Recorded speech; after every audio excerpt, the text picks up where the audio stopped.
Oo, sige. Balikan ko na lang ulit ang bilangan ng mga boto. Mamaya-maya, alis na rin ako, Papa.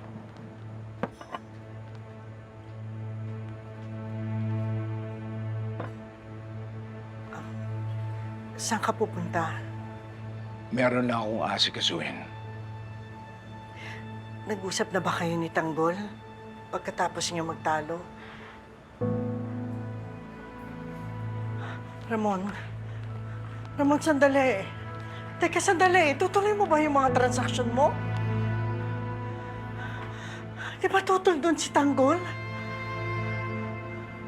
At saka, Ramon, hindi mo ba naiisip? Ang dami-daming napapahamak na tao. Hindi ka ba raw konsensya? Sa simula pa lang, ito na ang negosyo ng mga Montenegro. Hindi isang katulad mo ni Tanggol ang puputol sa kalakarang ito. Ramon, gustong magsilbi ng tapat ng anak mo. Pero paano mangyayari yun kung puproteksyonan niya ang interes niyo ni Don Julio? Tsaka isa pa, hindi mo ba naiisip? Yung negosyo nagpapayaman sa inyong mga Montenegro, yun ang sumisira sa relasyon niyong mag-ama. Ikaw ang tatay.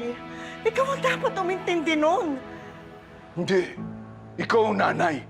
Ikaw ang dapat magpaintindi doon sa palalo mong anak.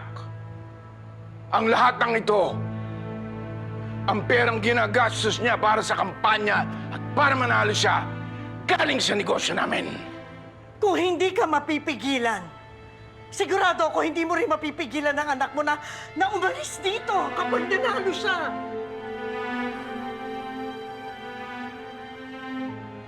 Kapag nagkataon, sasama ako kay Tanggol. Gusto ko tulungan ang anak ko na magsilbi ng tapat sa mga tao. At saan ka pupunta? Babalik ka sa San Dimas? Babalik ka kay Rigor? Ganun ba?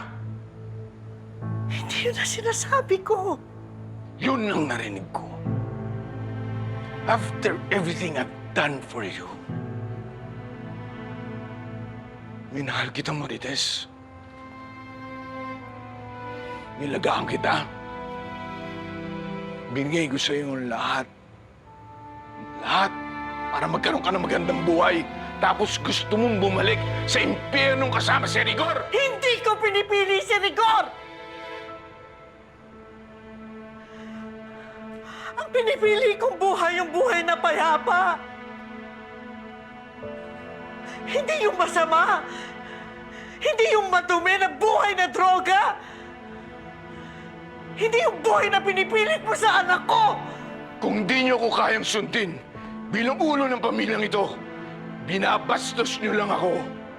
Binabaliwalaan niyo lang ako. At kung ganun din lang, mabuti bang kalimutan na natin kung ano ang meron tayo.